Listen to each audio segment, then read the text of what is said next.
Hey friends, if you've been playing PvP lately, you might have noticed that 120s aren't exactly what they used to be. That's right, we got an early Christmas present from Bungie and received sandbox balancing mid-season as opposed to waiting the entire season. As a result, the newly nerfed 120 RPM hand cannon hits 80 damage to the head instead of the previous 90, which means that with one stack of the rampage damage buff, you cannot 2-tap. So I definitely see where Bungie was going with this balancing direction. However, I think we neglected the kill clip perk that was only obtainable on the crimils dagger. And the crimils dagger is not sunset. You used to obtain it from Iron Banner. You can't get it anymore. There's elements of FOMO or fear of missing out, and that sucks. But Bungie remedied this by re-releasing the moon hand cannon and putting the kill clip perk on it. The other solution was just remove kill clip from all 120 RPM hand cannons. In my opinion, 2-tapping is kind of the identity of a 120 and the whole reason to use it. Back when these hand cannons were 110 RPM, no one really touched them. And in year 1, when we had the very slow time to kill in double primary system, 110s hit 70 damage to the head and were the only hand cannons that could 3-tap. So needless to say, they hold a special place in my heart, and I'm hoping that some sort of 110 archetype gets re-released where they do indeed hit like a truck.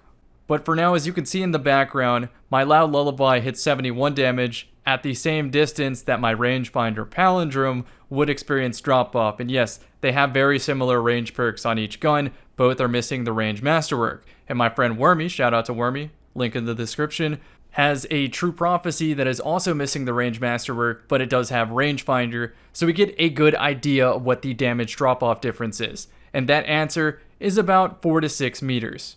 Ultimately, here's what I want you to take away from this light range testing. A perfect palindrome will put you around the 35 to 37 meter lethal distance, and then a 120 RPM will be at a very similar distance because they don't have rangefinder. If they do have rangefinder and stack on max range, then you can start seeing 40 to 43 meters, somewhere around there for lethal distance. But if we're talking 2-tap in an empowering rift distance, that's going to be at the exact damage drop off. This is because if a Guardian has 6 resilience, they will survive the Empowering Rift 2-tap if you're using a 120 RPM hand cannon. So getting even a single point of damage drop-off means that you will not 2-tap, as you can see playing in the background footage right now. What this means is that now range matters more than it ever has on a 120 RPM hand cannon. Unfortunately, when you go all into range on a 120 hand cannon, you feel the low base stats on the stability and handling and reload department, unlike a palindrome, which has good base, so you just stack on extra range and you don't really feel a difference. So if you wanted me to summarize the video and answer that question of are 120 hand cannons meta, I can do that right now. And the answer is they have went from a no-brainer pick to now what my friend Shock would call a build hand cannon. You need to build everything around the hand cannon for it to find success and not just slap it on every build. For example, in this background footage, I'm using the Starfire Protocol exotic chest piece. This allows me to carry 2 fusion grenades. My fusion grenades refund my rift, and if I shoot people while standing in the rift, it refunds fusion grenade energy. So this is working in perfect harmony, where if I stand in the rift, I can get a 2-tap, which then procs kill clip. My fusion grenades do 150 damage, and my hand cannon does 50 damage to the body. So if I body shot with the hand cannon and throw a grenade, that is a guaranteed kill, which gives me the rift, which might give me the 2-tap, which might give me the kill clip, which might give me another 2-tap. Then we also have to consider charge with light mods, which is like a walking empowering rift, so if my enemy has 6 resilience, they will survive the 2-tap. Overall, the damage change from 90 to 80 has made resilience matter a lot, but I'm not recommending you necessarily go 6 resilience unless Thorn starts being very popular in the meta again, and spoiler alert, I really like Thorn. I recently got a pair of necrotic grips, and this is my recent obsession. You might see a video on that tomorrow or the next day, depending on how diligently I farm PvP. So back to 120s. Being able to hit exactly 96 damage means that if you are using a 120 hand cannon and your teammate is using a 120 hand cannon and you're both charged with light, or you both use an empowering rift and you're both within that damage drop off distance, you can instant kill an opponent with only 2 bullets used. That's the biggest advantage I can think of when it comes to 120 RPMs, but now that it hits 80 damage instead of 90, that means you can't combo abilities as much. You used to be able to shoot someone once in the face and then melee for a kill, which was so clutch. Now, I tried to substitute that feeling with necrotic grips to get the poison melee to do the remaining damage, but it's just not the same. And if I'm using necrotic grips anyway, I might as well just use Thorn and get more bang for my buck with the overall build. When I first heard 120 RPM hand cannons were going to hit 80 damage, I was on the fence of whether this was too much of a nerf. But after seeing how the damage values stack in-game, it makes a lot of sense, and kill clip was the thing that pushed me over the edge to say, yeah, these will still get some play from me. Otherwise, they would have been reserved to only very specific team compositions, and I think now you can make them work solo with a specific build, which is a pretty good place to be in the meta. So about a month ago when stasis was really popular and there were ice crystals all over the place and people had damage resistance up at all times, 120 RPM hand cannons hitting 90 damage made such a difference in your dueling confidence because if resistance was in play, the 140 RPM hand cannon had to take extra shots anyway, so your time to kill kind of equalized and gun skill could show. But now that stasis has fallen out of popularity and that 120 RPMs lost about 10 damage, 140 RPMs are the clear victor when it comes to dueling because if you use a 120, even damage boosted, and you experience any degree of flinch that makes you miss, the stability on these guns, because you have to go for range to get all the utility out of them, makes it impossible to return fire on a 140, so don't even try. You should be playing a hit and run style with these 120s and not looking for duels anymore. So I just mentioned how you have to go all into range to get the most utility out of these guns. So for recommended perks on Loud Lullaby, d2gunsmith.com by the way, I recommend Slide Shot for both range and helping with ammo, and then Kill Clip to be able to push an advantage once you get a kill. Pretty much every perk on that left column is fantastic. You of course have Heating Up and Tunnel Vision, which can help after a kill. You have Surplus, which can mitigate that stability issue, Moving Target for flat aim assist, and of course No Distractions, which I think might be the sleeper option if you want to turn this into a dueler. It solves one of its biggest problems and is my second highest rated perk. So what y'all know about Frenzy? By playing semi-aggressively, somewhat normally for me, I proc Frenzy without even trying. By giving or receiving damage every 5.5 seconds, at the 12-second mark-ish, Frenzy will pop up, and it gives me a damage boost which turns that 80 damage into 92 damage, which will gate almost all resiliences on that one head to body. So I know it's not as flashy as a 2-tap from Kill Clip, and you're not really seeing a tangible difference, and you're essentially reverting the nerf by activating Frenzy. But when I use it, it just works.